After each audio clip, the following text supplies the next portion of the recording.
आपण एखादं वाक्य मराठी बोलतो, पण त्यात अर्धे शब्द इंग्रजी असतात.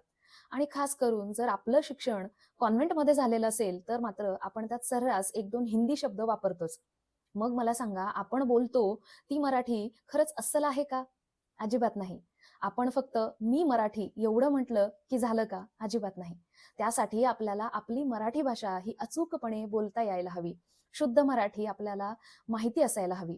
आणि त्यासाठी आपल्याला मराठी योग्य पद्धतीने शिकणं खूप गरजेचं आहे. तरच आपण आपल्या मराठी भाषेचा बिनचूकपणे दैनंदिन जीवनात वापर करू शकू आणि तिचा वारसा पुढे जपू शकू. म्हणूनच आजच्या व्हिडिओमध्ये मी तुमच्यासाठी अशी 7 पुस्तकं घेऊन आलेली आहे, जी पुस्तकं आपलं मराठी शुद्ध लेखन सुधारतील व अचूक मराठी आपल्याला शिकवतील. अचूक मराठी लिहिणे आणि बोलणे या दोन्हीसाठी आपल्याला ही पुस्तकं योग्य पद्धतीने मार्गदर्शन करतील. कुठली आहेत ही पुस्तकं जाणून घेऊया, पण त्यापूर्वी नमस्कार, मी साधना कसपटे महानूर तुम्हा सर्वांचं रेघोट्यामध्ये मनापासून स्वागत करते. मित्रांनो, अशा छान-छान आणि उत्तम-उत्तम पुस्तकांची माहिती हवी असेल तर आपल्या चॅनलला सबस्क्राईब करायला विसरू नका. आणि हो, अशाच नवनवीन व्हिडिओची माहिती तुमच्यापर्यंत पोहोचावी म्हणून बेल आयकॉनवर क्लिक करायला सुद्धा विसरू नका.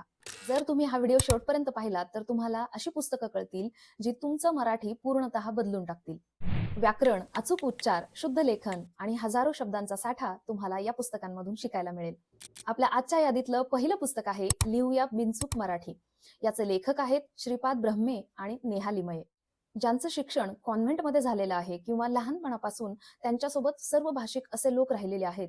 अशा व्यक्तींच्या बोलण्यामध्ये अर्धे इंग्रजी शब्द आणि काही हिंदी शब्द मिक्स होतात. त्यामुळे त्यांची मराठी भाषेची वाक्यरचना पूर्णतः चुकते. तर हे सुधारायचं कसं याविषयी अतिशय मुद्देसूद भाष्य या पुस्तकात केलेलं आहे. त्यासाठी आपल्याला पटतील अशी दैनंदिन जीवनातील उदाहरणे त्यांनी या पुस्तकात दिलेली आहेत. जसे की आजकालच्या मुलांना युकेजी पासूनच इंग्रजी शब्दांची ओळख करून दिली जाते.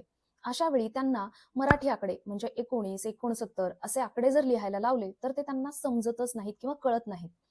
अशामध्ये आपल्याकडे आणखी एक गमतीचा भाग म्हणजे आपल्याकडे अनेक शब्दांसाठी वेगवेगळे उच्चार वापरले जातात. बोली भाषेनुसार त्यात विविधता आढळून येते. उदाहरणार्थ 19 यालाच 19 किंवा 19 असंही म्हटलं जातं.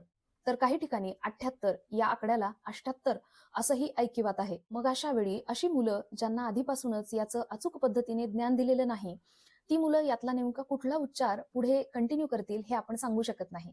याच वेळी कोणते अंक शब्दांमध्ये लिहित असताना ते अचूक कसे लिहायचे याबद्दलचं मार्गदर्शन या पुस्तकात करण्यात आलेलं आहे. आपल्या आजच्या यादीतलं दुसरं पुस्तक आहे अरुण फडके लिखित मराठी लेखनकोश. आशीर्वाद की आशीर्वाद, खाऊन की खाऊन. तुम्हालाही असे अनेक शब्द लिहिताना आणि उच्चारताना गडबड होते का? ऱ्हस्व की दीर्घ हा प्रश्न पडतो का? बऱ्याच वेळा पहिली वेलांटी की दुसरा उकार असा प्रश्न पडतो का? अशा सर्व प्रश्नांचं उत्तर देणारं हे पुस्तक आहे.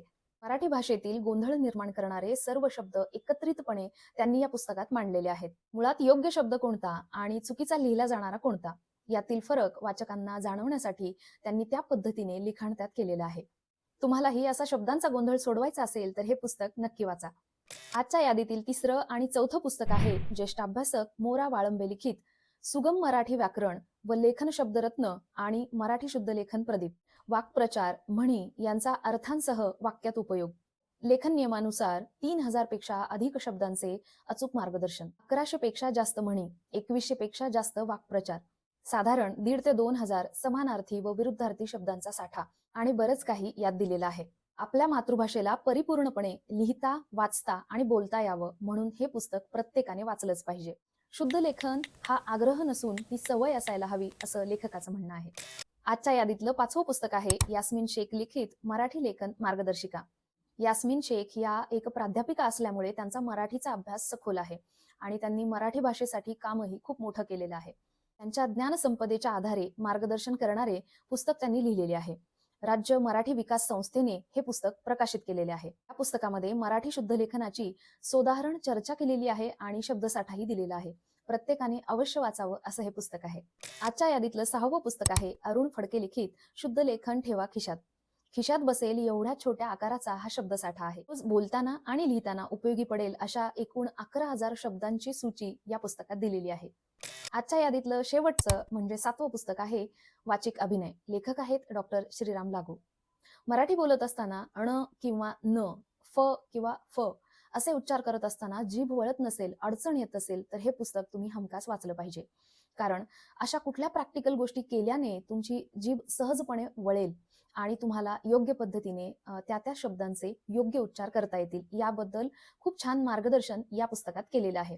प्रत्येकाने आवर्जून वाचलंच पाहिजे आणि खास करून असे लोक ज्यांना त्यांच्या क्षेत्रामध्ये संवाद कौशल्य खूप महत्वाचं आहे. म्हणजे शिक्षक, गायक, कलाकार असतील, लेखक असतील, राजकारणी असतील, डॉक्टर असतील किंवा सेल्समध्ये काम करणारे व्यक्ती असतील, त्यांनी तर हे पुस्तक हमखास वाचलंच पाहिजे आणि प्रत्येक विद्यार्थ्यानेही हे पुस्तक वाचलं पाहिजे.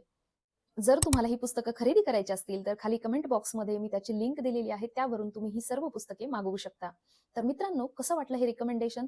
कसा वाटला आजचा हा व्हिडिओ? मला नक्की कमेंट करून सांगा. आवडला असेल तर आपल्या चॅनलला सबस्क्राईब करा आणि विद्यार्थी असतील किंवा असे लोक ज्यांच्या क्षेत्रामध्ये संवाद कौशल्य खूप महत्त्वाचं आहे, त्या सर्वांना हा व्हिडिओ नक्की शेअर करा.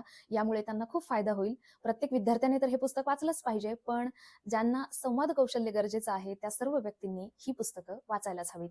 भेटूया अशा छान छान नवनवीन पुस्तकांसह. तोपर्यंत धन्यवाद.